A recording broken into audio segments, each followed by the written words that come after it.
Peace in the Blessings family. I have such exciting news. But I don't think I'm going to say anything until, people start rolling in. But welcome. Assalamu alaikum. Peace in the blessings. Hello. Today, I am starting a show in which I bring on, various people from various backgrounds to talk about various things, and it's just going to be a really good time. Right now, the title of the show is En-Lighten Me, because I haven't been able to come up with a really cool title. I don't know, I might stick with that. But really, the objective of the show is to bring people from different backgrounds into one place so that they can answer questions, give value, so that they can make people laugh, and so we can just have a good time. There's enough negativity into the world, so I thought that I should create a show that will bring light, life, and power to people. So that's what En-Lighten Me is all about. Good evening, everyone. Is it evening? Good afternoon. Good morning. So I am waiting on my guest. I believe she's on here. How do I do this? Yeah, here we are. So today I am having a guest. I don't know if I'm going to be doing this alone in the future, but if I have to, I will. But today we have a guest. And I pretty much already explained what it is that we're doing. So right now, yay! Assalamualaikum. Walaikum salam. Why am I so excited? I know. I'm like legit. Because this is exciting, This is fun. But do you mind introducing yourself to the people so that we get to know who you are a little bit more, Of course, I do not mind. Hey, I like to call people greatness, peace, and blessings. Assalamu alaikum. I'm Sina. I get to affectionately serve the world in that way. And to be honest, my divine assignment in the world is to serve women, and my superpower is storytelling. So a little bit about me, and I'm happy to be here with my sis. Yay! Superpower is storytelling. That is incredible. Especially someone who tells story, but sometimes don't have the words or don't know what to say or where to put certain things, but it's in here. Mm-hmm. I love your work, and I'm really looking forward to whatever else you do in the future. And we're going to have to connect a little bit more, because I need your service. Don't forget it.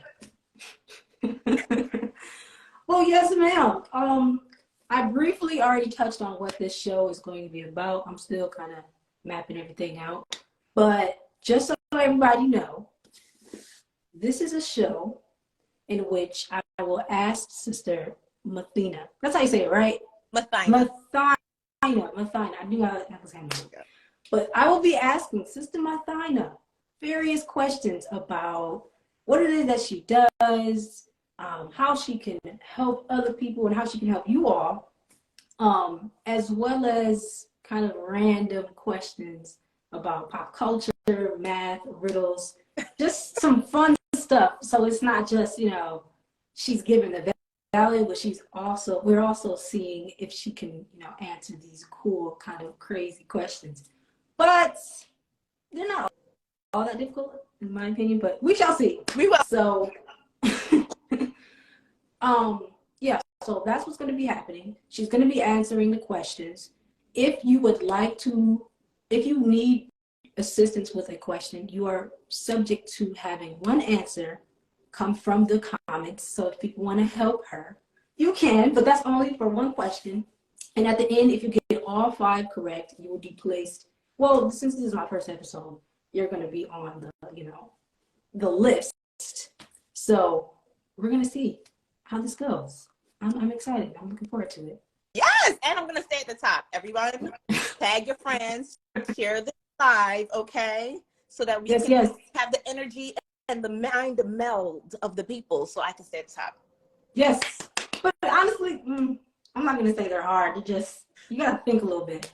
All right. But without further ado, I'm going to ask the first question, which is, now I'm asking this question because yesterday, we spoke briefly about what it is that you do, how you started doing what you do. I think you said you were like either 16 or 17 and you discovered your purpose. Is that Yeah, true?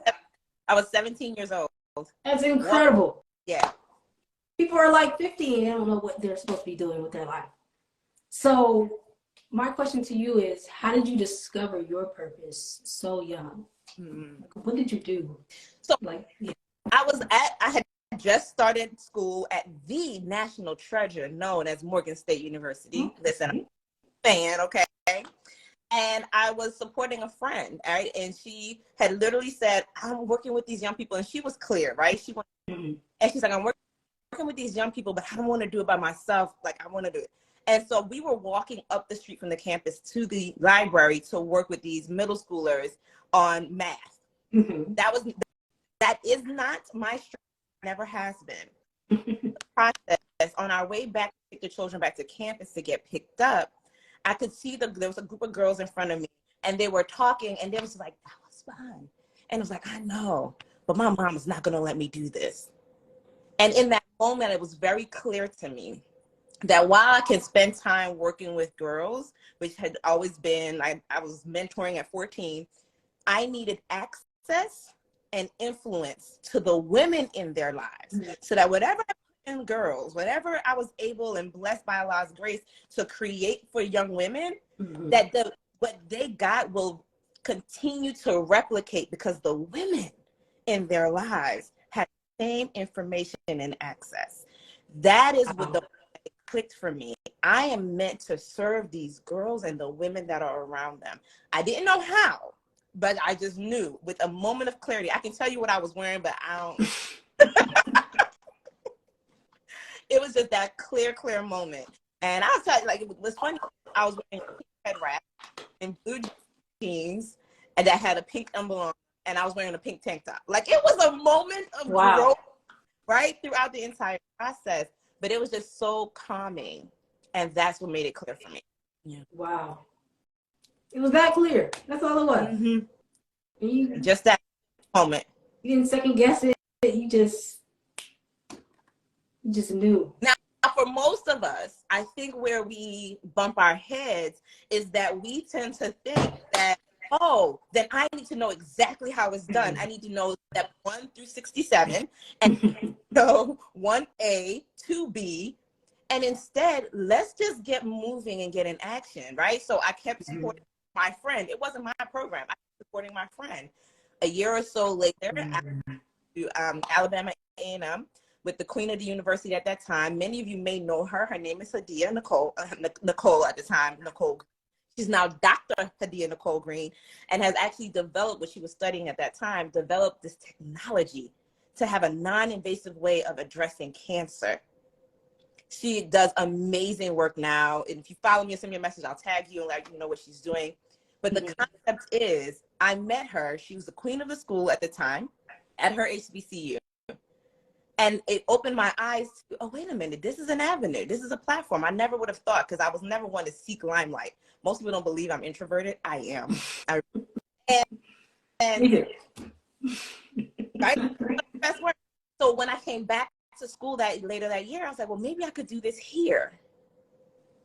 And then I became the queen of Morgan State University. I became Miss Morgan State University. Wow. And that form, I didn't know how, but I was like, you got to do these community service projects. And I was like, well, what if we do a project where we like got women together from the community and we called it Heal a Woman to Heal a Nation? I was 19. I hadn't even started planning it yet. So your purpose, as you get in motion, Allah will reveal it to you.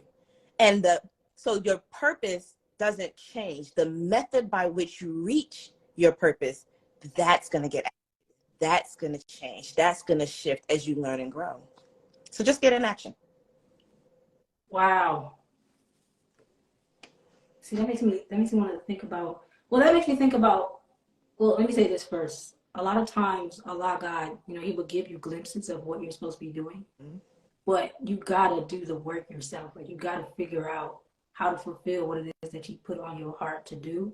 And a lot of times, you won't even know what he has you doing until like years later. For example, I started creating content when I was, well, really, I always had an interest for making little videos and stuff since I was like 13, since I got my own phone. But I never thought anything of it until I graduated high school. Well, before I even graduated high school, I saw how Brother Ben X was using the skill of creating content to literally change his life and push the teachings. I've never seen anything like that in my life. So it really inspired me to pick up the skill set of video editing and just create it, or just work towards mastering it, and just keep doing it and doing it, doing it. And I never would have imagined that just me learning how to edit a short video would land me in so many positions in my life. And I'm still very young, and there's still so much that I believe Allah is doing with me and my content, but I never would have imagined the impact and the influence that just possessing a skill that was just something that I was interested in would take me. So a lot of times, you just gotta be obedient. Oh, listen, don't get me on that. Being obedient, and you know what's interesting? In almost every spiritual text in the known universe, Allah literally tells us every single time that all you need to do is move by 1 degree, one motion, one step. You faith the size of a mustard seed. All you need is a little bit. All you need is a little bit of action, and Allah will continue to reveal and grow. If you think about how small, like, I love the concept of bamboo. If you've never heard this before, a bamboo tree grows underground, right, for years before you ever see anything growing above the surface. Wow. 3 whole years. So what could look like to a farmer, right?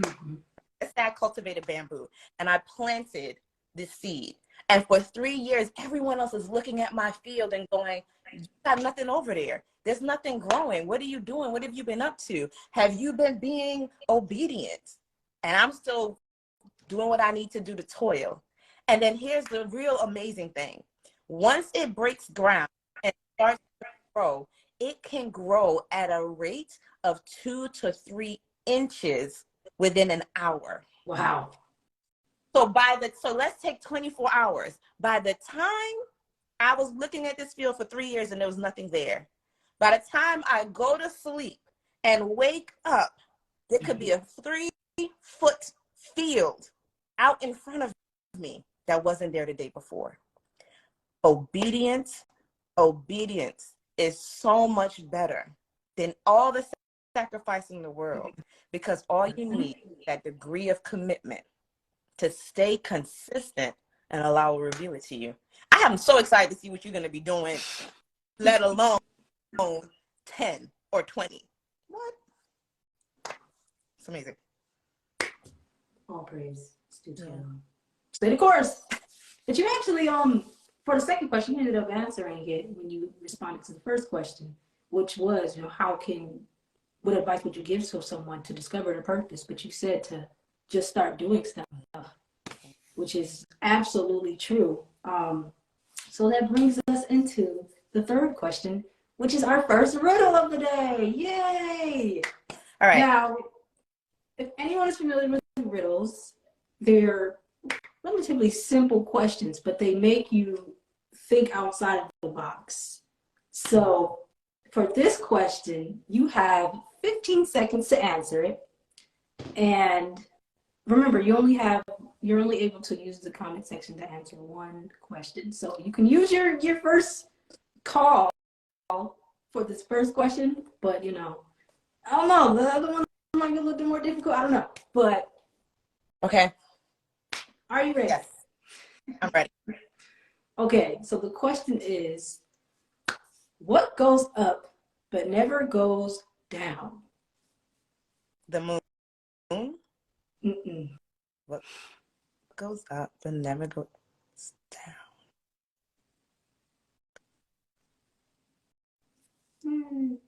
Rain? 5, Opinion? 4, 3, 2, 1. All right. The answer is age. Of course. See, I first read that, I was like, wow, that's genius. I gotta use that. Yes. Okay. Age. I know that to my trivia memory. So wait till my husband later. I'm like, don't go on social media yet. What goes up but never goes down? So you start messing with people because they'll send you all types of responses, and it's the most. I wouldn't think about that. Honestly, if somebody asked me that question, I wouldn't think that. Yeah. But that was the first question that you got wrong, unfortunately. So now you are 0.5. 0.5. Okay. But family, y'all be with me on this next. Okay. All right. So this is more so like the fourth question. Mm-hmm. And the question is, I was doing my research because I'm always very curious about this, especially when I was first starting my entrepreneur journey. So 73% of the population fear public speaking. Mm-hmm. And why do you think that not only having the skill, but mastering the skill as soon as possible is very important? Mm-hmm. So first part of this question, in terms, or the statement rather, part of the reason why many of us, and people ask me this question all the time, I mean, you don't get nervous? Of course I get nervous. We're coming on this live, right? Yeah. I've amassed over 100,000 hours of speaking, right? So on. I still get nervous. And the reason why most people do fear public speaking is because while we are amazed by vulnerability and courage, we never think we have the ability to do the same. So we'll watch somebody on the stage and like, oh my gosh, I can't believe they just told us that. Or, wow, look at what they just did. You've been through that? No, we got our own baggage of stuff that been sitting right there with us. But we don't see ourselves as having the same level of courage to be in front of other people and share. Be better or be perfect or be more polished or not be nervous. And the reality is you can do it anyway. So when I'm working with clients who are like, I'm nervous, I'm like, have you ever seen a child go play? And most people are like, oh, you ever seen it? They're like, well, yeah. I said, what do they do? I mean, they just run everywhere and it seems crazy and wild. And I said, yeah, they're fearless. My daughter has retaught me this. They are fearless. And so by the time they realize, oh, wait, maybe I shouldn't have done that, they've already learned so much more than they would have if they sat on the sidelines questioning what is hard. The other aspect here, when we talk about how someone or why someone should learn these skills early, I made a promise to myself that I would stop speaking in the 4th grade. I just moved to upstate New York from the beautiful island of St. Croix, U.S. Virgin Islands. And I was 8. Yes, I'm through and through. I'm an islander, through and through. Yes, wow. Out the Caribbean, including St. Kitts, Nevis, Dominica. Jealous. So I expected a cold environment, but not people. And when students and adults, including a teacher, started laughing at the way I spoke or pronounced words, I equated that in my own mind to what I had to say wasn't of value. Am I the only person? Y'all let us know you still here with us. Are we the only people? You've been there, you've experienced that, you felt it. Drop something in the chat. Let us know. Give us some hearts, some smiles, some what, something. Let us know that you're here and you're present. So yes, please. That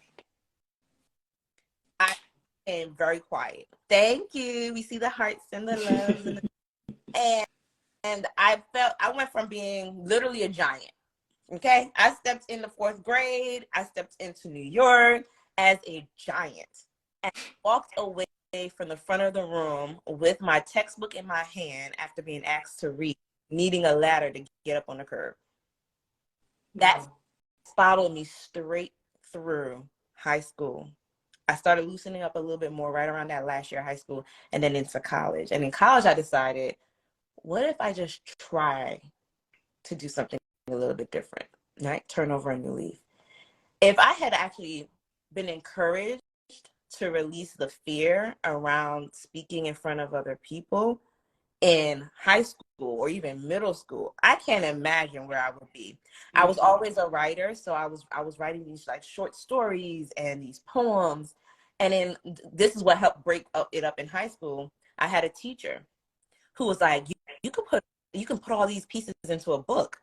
I was like 14, maybe 15 at the time. I'm like, oh, I don't know how to write no book. And he showed me, he said, type it up. And he said, you don't have to just do it in a straight line. You can put it in the middle of the page. You can have, I wrote a story or a poem about a flower, and he showed me how to make words come off the side so they look like petals. And so I did that, and we printed it all out, and he bound it for me. And I had my first book. Wow. I was about 15 or so, maybe 16 years old. And I was like, oh, wow. If I would have coupled that with the ability to stand in front of a room and share, oh. So it's not necessarily that you need to try and garner people's attention. It needs to be your ability to stand in your vocal power, to advocate for yourself and sometimes for other people. And the earlier we learn to master that skill of being vulnerable, being brave, and choosing courage, amplifies our ability to make impact in our own households, in our community, and in anything we choose to do. Because that skill set stays with us as we enter and venture into new things. The one thing in life you cannot escape is experiencing something new. So what if you went into it choosing courage every single time? Yeah. Mic drop. Man. Oh, I'm gonna have to go back and listen to this. I really am. Because you're speaking directly to me, but I know you're also speaking to so many other people. So that's why I'm so grateful for the internet, because not only will I be able to receive this, but thousands of people will be able to receive this. And when I started, my coming out of my shell, my introverted, shy shell, when I was beginning to, come out of that, what was it? For me, a lot of the reason why I came out of my shell was because I was an entrepreneur. And I realized that I cannot just keep being who I have been and expect new results. Like, I have to know how to talk to people. I have to know how to share my story. I have to know how to convey that I have a product. Like, I have to. Like, there's no way around that. Yep. And for me, my journey began when I was asked to become, well, really it started with the content. So that's why I'm really grateful for that, because, you're talking to a phone, you're not talking to a whole bunch of people. It's just a little bit more comforting. It's weird at first, but it was what I needed. But what really jump started my journey was being asked to join a ministry class at my mosque. And even though I was terrified to talk in front of people, because I didn't even think that I could talk to people in general, because I'd stutter a lot. I'd slur some of my words. I just did not think that I could speak at all. But me getting on a rostrum, me forcing myself, really not forcing myself, because a really, really small part of me wanted to be on the rostrum, because I wanted that skill set. I knew that I was going to need that at some point in my life. Even if it's not right now, I knew I was going to need this. So I just kept doing it. But I didn't just keep doing it. I did it afraid, because every single time I would be on my way to the mosque and it was my turn to speak on a Sunday, my heart would be beating. I'd be overthinking what it is I was going to say, but I did it anyway. And I'm just so grateful to Allah that I had that in me to just keep doing it, because now I'm speaking in front of like thousands of people, which is still insane. But if I didn't take that step out on faith 3 years ago now, I wouldn't be where I am today, comfortable to an extent with speaking to just about anybody. So if you are someone who is just like, you got a lot going on inside that's stopping you from doing the things that you know you need to do, you have no idea what you are preparing yourself for when you take that first step, like now. And I'm so glad that you said that, because it's so important, Yeah. especially as an introvert. Mm-hmm. And here's the thing that those introverts out there like us need to hear.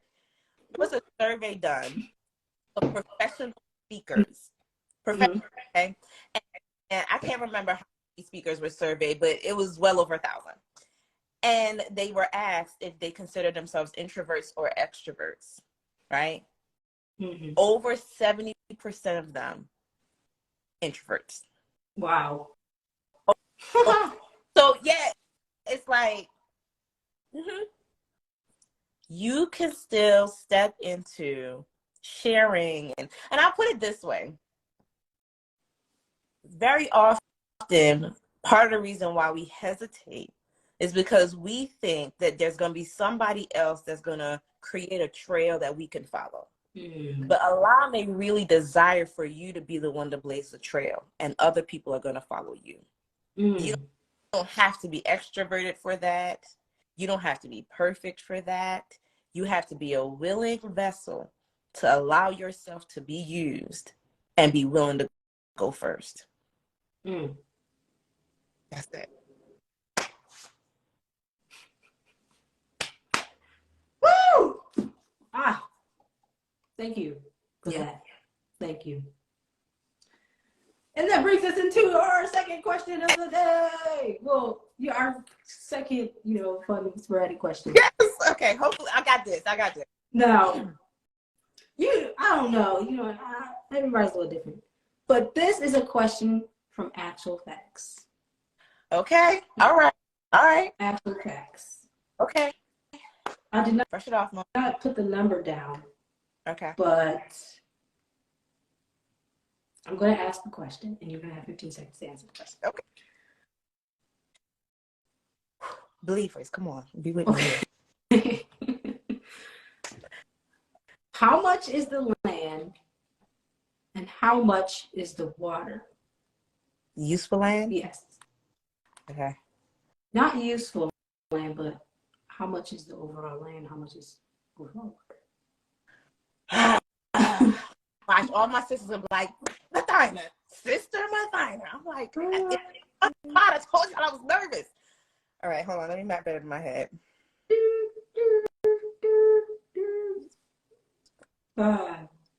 Hold on. Let me actually get it. Okay, hold on. It's okay. Watch them come to me and I'm like, like 40 seconds. 1,000 square miles of planet Earth. What? Can you repeat that? Oh, so that's the square mileage of the. Okay, 196,940,000 square miles of planet Earth, and then can't get the other part out. Yes, it's a lot of words. I need to master that. The only way I remember mine. I literally just said, okay, I'm gonna make little cards for them. My daughter's 4, right? And so she loves like listening to the story. And I said I was gonna convert it into a story because that's gonna help her remember it. And when I was studying, and that's how I did it a gazillion years ago, because I'm older than I look. And I said, oh, I'm gonna write it down and I'm gonna convert it into a story for her. Well, I'm gonna just take this moment as confirmation. There you go. To do so that I remember. We need fun ways for us to remember these things. Yeah. Yeah, I'm gonna go with 196,940,000 square miles. Yes, that's overall. I know. Did I ask that? No. Did I ask? You said land and how much is the water, and I said, yeah, we talking about. Oh yeah. Land? And so if we combine all of the land and all of the water on the planet, in theory, I'm right. No, ma'am. The question is Perceptive intelligence. All right, go ahead. This is question number 5, actually. First term examinations. Yes. Yeah. And the question is, if you start, how much? I'm sorry. If you started, I might be able to finish it. Okay, but yeah, that's the question though. The question is, how much is the land and water? Answer: 57 million square miles of land. 57,255,000 I'm square about to miles. say it. Some more numbers there. The water Mm-hmm. is 139,685,000 square miles. And the only reason I remember those is because I taught my brother when he was 3 years old how to do this. And I would make him repeat it every single day, like read it. Yeah, yeah. And in the back of my mind, whenever I hear the questions, I hear his voice. Oh. So I'm just like, oh, I hear his little baby voice. Yeah, see, now when I do it, and I'm gonna send you a message, but like, sis, I did it. So the story for my, I'll be able to hear her thing. Oh man, that is funny. Yeah. I'm gonna make a note of this because I have to do this again because we need to memorize this stuff. Yes. But like, it has to be fun. So that's always my objective. Yeah. Like, you can do something if it's fun. It's like, oh Yep. man. Yep. And I love that. And when we were learning and I was working through, like, even remembering the surahs of the Quran, like their titles, we convert the story, right? In the beginning, there was the cow and Abraham's family. And so it just helps to do it that way. So that's why I want to do it. And she loves stories, so I want to do it as a story for her, for the actual facts. But yeah, all right. Oh, so right now you are 0 for 5. And I actually have a piece of competitive nature in me that makes this like so. It's okay. It's on the next question you will get because I don't know. We'll see. We shall see. I don't know. Y'all see what I'm actually an expert in, right? So yeah. Well, look at the point of the question is just throw stuff out there just to see if you would know. Yeah. But I love it. It's fun. The next question is, now you mentioned that you know that your purpose is working with women. So I wanted to know what is the hardest part about working with women, and what's the hardest part about helping women open up about their stories, in your opinion? Yeah. My own triggers. Your triggers? Wow. So for example, when you are working with, I'm working with women and they are opening up about their stories. So for the most part, I can make most people feel pretty comfortable, right? And so we create a space of safety where there's nothing here that you have to pretend, protect, defend, right? And therefore you can share what you want. And we decide together how much of that you're ready to share on an open or public platform. However, very, very often what I'm doing is somebody will share a story with me, and then I often share it back to them how I heard it, and I add the skills and techniques to bring it into and activating. That means then, though, I tap into my own trauma and triggers often, because I'm not an actress, right? So I can't be like pretending to feel the emotion and tears, and I'm really tapping in. Like, I was working with a client earlier this week, and they were talking about they are a relationship, and they were talking about experiencing their own relationship challenges and what got them to end up through divorce back to remarrying and wanting to share their story. And so when she talked about the aspect of her experiencing being a mother with children and feeling the mental health challenges that she began to experience, when I retold that story, while I'm not divorced and I'm not a single mother, I know what struggle feels like. I know what it feels like to be unseen, to be screaming in a crowded room and have no one hear you.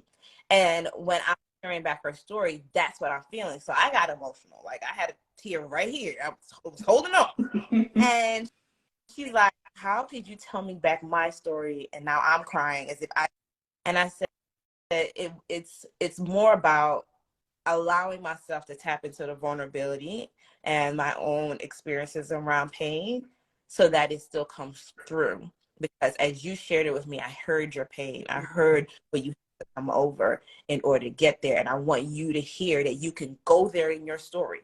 You can access it. You can tap into it and still be in control, right? Still be able to deliver a powerful message that doesn't lose your audience. So that is the most, people can make up all kinds of stuff. like I said, oh, it's difficult to even hear the stories. Man, I spent 17 years working in sexual violence prevention. I've been through in the hospitals when somebody was just assaulted, and I'm one of the first people other than the doctors that they're speaking to. So hearing difficult stories, we have them, we've lived them, and we love people with them. That's not the hardest part. It's not going so far down in the valley and getting stuck there. Always remember to come out of the valley, right? And stand on the best part. That's one of the beautiful things about the teachings that I love, is that reminder to settle on the best part. And in every valley, there is a lesson. There is a good part that you can carry out with you. And that 8 years that you spent in the valley could be an 8-minute testimony, and it's going to change someone else's life. Yeah. That was beautiful. Yeah. I may not remember my actual facts, but I can We're working on it. We're working on mastering it all, remembering it all. Yes, ma'am. Praise be to Allah. I think we're going to have to do a part 2. Not saying that I don't have any more questions, but, the more I'm hearing you speak, the more experience that I am seeing that you have, I have more questions. But, we don't have the time, so we're definitely going to have to do a part 2. But thank you. I'm not going anywhere. I'll be here. I'm available. Yes, ma'am. Well, you said it. I'm right now. It's happening. But, wow. So, with your response that you just shared for that question, and then you said, what's your purpose towards the beginning of the live. So because you have to do so much, you have to dig so much within yourself, do you think that you're able to do what you are doing because it's your purpose? You just don't mind? Okay.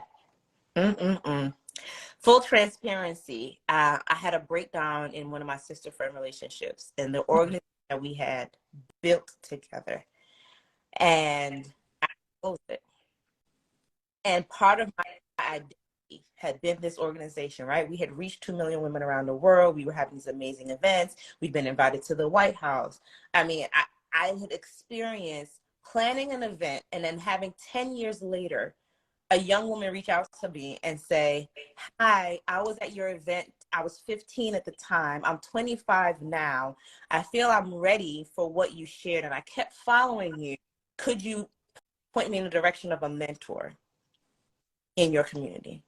10 years later, she was 15. Wow. So my identity was very heavily wrapped in what I had created in this space. And then I had to close it. Then I had to be transparent with the community and say, we have taken this as far as we can take it, and probably need to do it sooner than I did. So then I wasn't doing that anymore. COVID, we were already in COVID at this point too. So we're in COVID. So my job identity had shifted. I was still there, but it still has shifted. It felt different. And so when you think about, and I know many of y'all have experienced and heard this, remind us that y'all still there, by the way. Drop a comment, chat, let us know. So it's hard to stop, but let us know we still here. If it's resonating, y'all getting any value out of this? You gotta let us know. We gotta keep doing these things, okay? So because I had wrapped so much of my identity into it and then stopped. And at the time, thank you for letting us know you're here. We see the love, we see the hearts. So I had stopped, and I got real silent. And it didn't, but the women didn't stop sending their messages. They didn't stop calling. They didn't stop reaching out. They didn't stop sharing work that was done had changed their lives. Mm-hmm. And I was like, oh, yeah, Allah, please let me know what you want me to do next. Because I must got to go do something else. And when I said that, Allah had me up. It was 4 o'clock in the morning. Fajr hadn't come in yet. And I kept getting these ideas around what this next women's space would look like. And I'm sitting at me, and I talk to Allah in a certain kind of way sometimes, okay? And I was like, are you serious? I'm still laying in the bed trying to be quiet. And I'm like, are you serious? And I keep a notepad by my bed and I'll write in it, even in the dark. And by Allah's grace, I can the scribble scrabble when I wake up. So I grabbed it and I started writing, but it was coming so fast, I couldn't write that fast. So I like glanced over. My husband's like, okay, you sleep. I grabbed my phone, which I never do. I grabbed my phone and started typing it into my phone, and Allah just kept downloading it, right? And I said, Allah, is this what I'm meant to do? I've been turned all the way around already. And I was like, can I really start something new? And Allah clearly told me, I desire eminence for you. And Quran, it's Surah 71. Where is it? 95. It might be 95, ayat 71. I gotta look at it. I have it written down somewhere. I'll find it for you. But in essence, it says, what is wrong with you that you would not accept the greatness of Allah? Right? Wow. And in the I have a transliteration. It's the Noordin edition. It's Noordin. That's how you spell Noordin. In that one, it literally says the word eminence. And so I had to look it up. And, you know, reading consistently, it's not like it was the first time I read that ayat. And I looked it up, and eminence is a natural elevation. It's a natural rise, right? And I was like, I love this word. And then I kept seeing it. As I kept reading, I kept seeing it. And so then I was like, okay. And then, and I first saw that in 2019, first time I saw it. So here we are now. It is 2021. And it's 3:00 in the morning. I'm typing these notes into my phone. And Allah says, remember when I told you about eminence? All right. And when people say Allah tells them stuff, I'm like, did you hear a voice? And it wasn't quite like that, but it's this knowing, right? This information that comes into you that you know it's not from you. And I'm like, yeah, I remember eminence. And he said, well, even when you get turned around, you're still beautiful.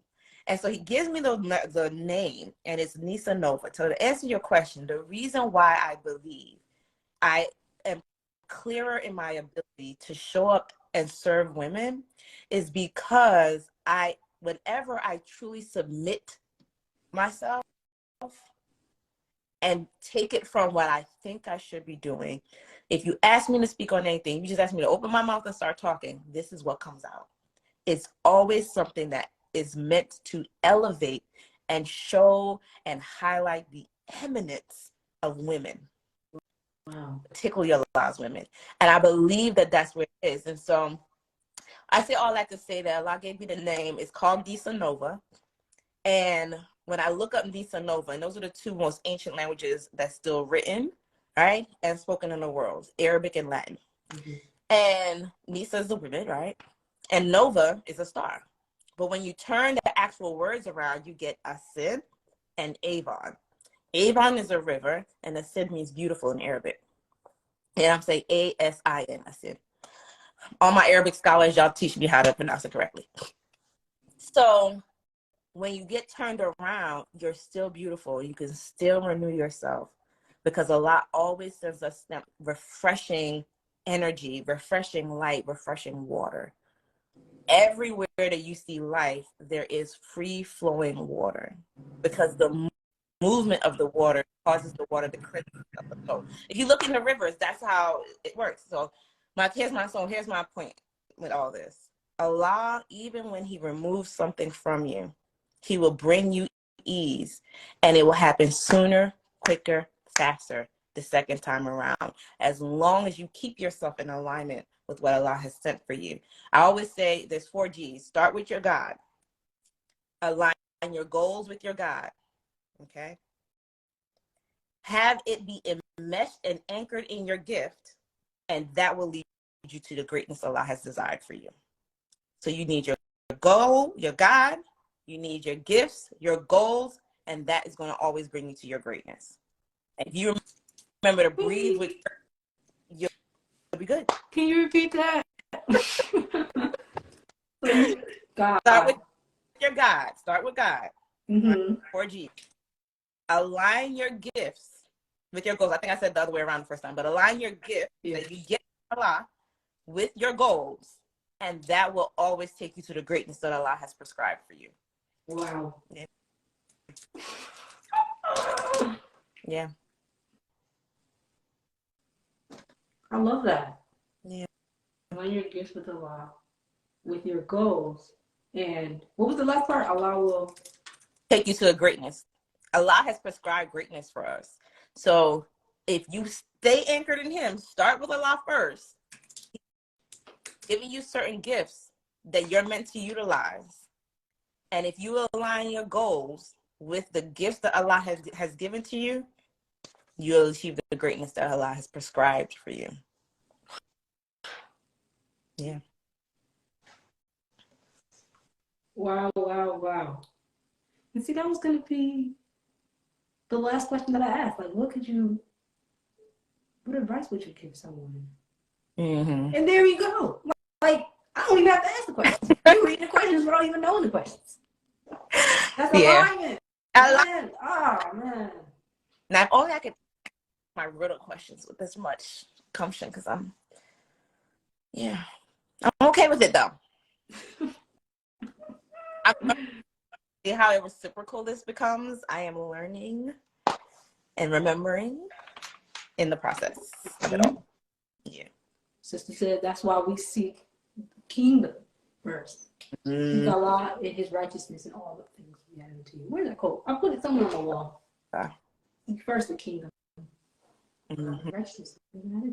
That's really kind of what I've been grasping for the last maybe year. On and off again. But I'm, as someone who is, I believe, coming into their purpose, their mission, and for me, I really think it's teaching people to accept their own and be themselves, specifically women. There's a few other things that I think I'm supposed to be doing. I'm not really sure. I just know I think Allah wants me to do so much. And I can't like pinpoint one thing, but it's so confusing. That's helpful to me. That was really helpful to me when I didn't know what I was doing. If you don't know what to do next, do the last thing God told you and do it well. And in your obedience to that last thing he told you to do, he will reveal to you what your next thing is.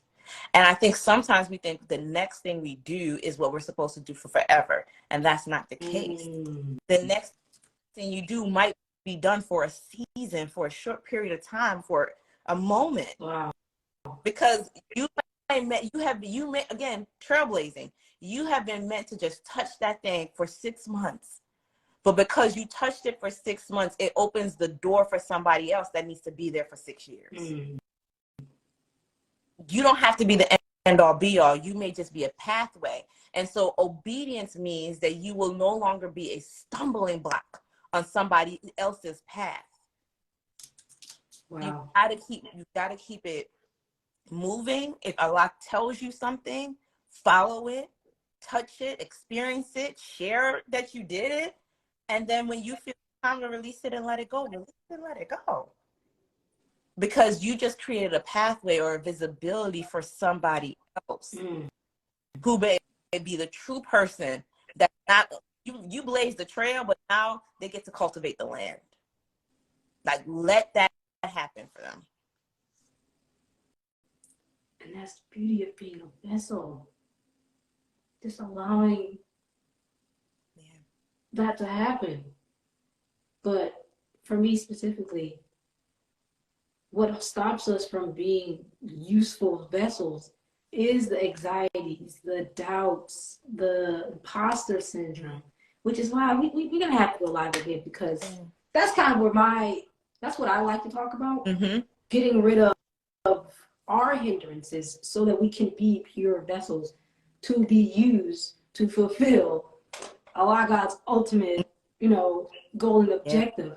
Because that was my issue, and it still is. I think Allah that I'm much farther than where I started, but I'm getting away because I'm scared, or I think something's gonna happen, or I think somebody's gonna say something, or somebody's gonna react. That does not matter. And I'm very grateful that I am where I am. But we're gonna have to talk about that because I believe that's what so many people are. Mm-hmm. We're I have some thoughts. in his way.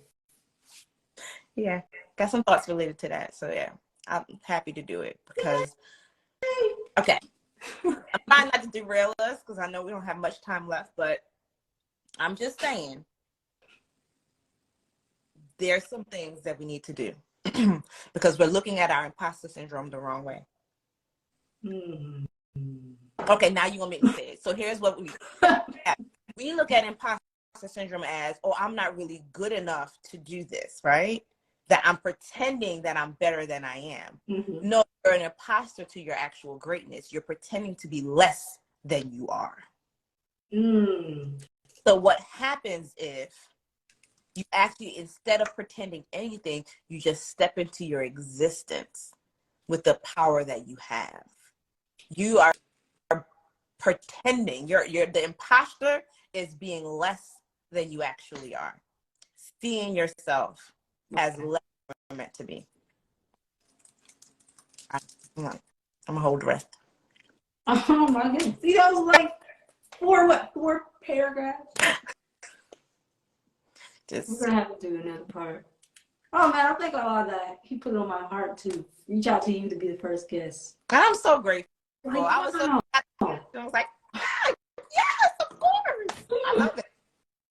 Oh man, this is beautiful. Oh, so we don't have that much time left, but I do want to ask you these last two questions.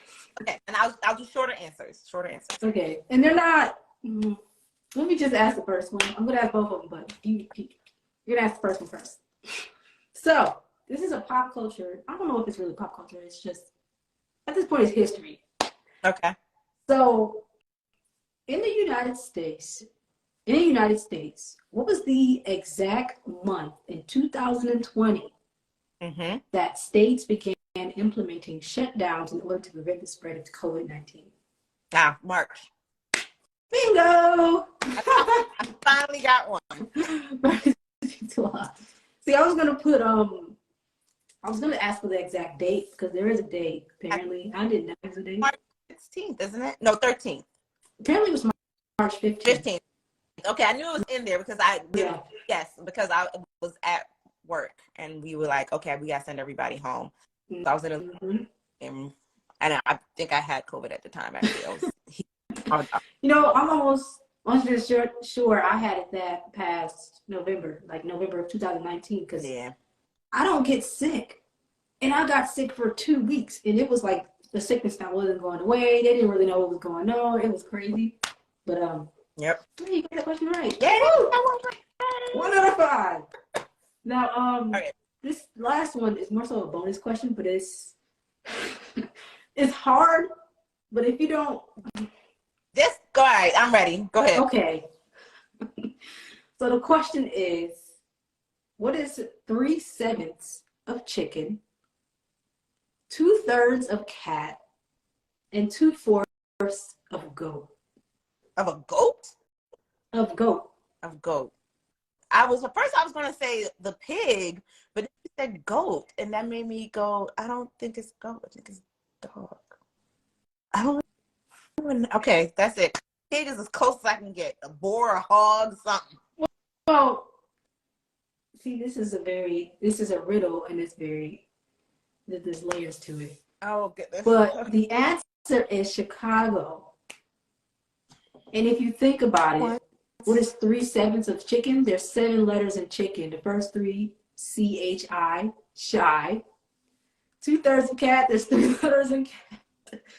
The first 2 letters, CA. And goat, 4 letters. The first 2 is GO. So that's Chicago. I thought that was genius and that it needed very cute. Okay, I would have needed a piece of paper to write that down and be like, exactly. I'm hearing animals and I'm really thinking about like a real animal. I'm like, I know. But then you said goat, so that threw me off, and I was like, and so now I'm like a boar. Okay, anyway. That is very funny. Well, now I know. Next time, maybe not have the questions overly complicated. Or it could be Um, fun to, you know, or just send us the questions so that we can do it to other people. Because that's what I want to do. I can send you these questions. I'm gonna ask I'll just look questions up. to everybody in the house, like, what is? But that's so clever. Yeah. What is 3 seconds of chicken? Like, Yeah. if you sit down and break it down, it makes sense. But I would never think that. No. So I understand. Never. But your score today is 1 out of 5. 5. But 5 questions, or did we do 4? 1 out of, oh yeah. We did 4. Do you have one more? No, it was only 4. Oh, okay. My bad. I still got 1 out of 4 questions. 1/4. However, you are number 1 on the list because you are first. But I'm still the winner. So you're still the winner. It won't take much for my record to be thrown off, but I'll get a chance to do this again next time. Yes, ma'am. Thank you so much On for your first show, and congratulations on your obedience. Congratulations on how you have chosen to show up authentically yourself every single time. I've been following you for several years now, and I'm like, how can I support? Right now I'm following, and then I was like, oh, she's doing something. I want to do that, and now we got this. So just thank you for your obedience and for the reflection that you are for so many women and girls who are looking at you and saying, okay, thank you. all praise is due to Allah. Yeah. I will be nowhere without teachings of the Most High Muhammad. That's right. Self-improvement and Allah. That's right. Alhamdulillah. Thank you guys for joining. If you have questions for Sister Mathina, that's right. Yes, she did it. Praise to Allah. I was like, it's Mathina for the longest, but now it's Mathina. If you have questions for our beloved sister, please send them to me, or you can send them to her. Her name is like right here at the top. But if you're watching the replay, you probably don't have this at the top. I'll put the name somewhere. I'll put it in the description box. But if you have questions, please feel free to reach out. She will be back on the show in due time. Don't know when, but she'll be back. But thank you all for watching. Thank you all for your participation. Thank you for all of your love, your comments, your questions. And we will see you next time. Yes. MashaAllah. Yeah. Assalamu alaikum. Peace. Assalamu alaikum.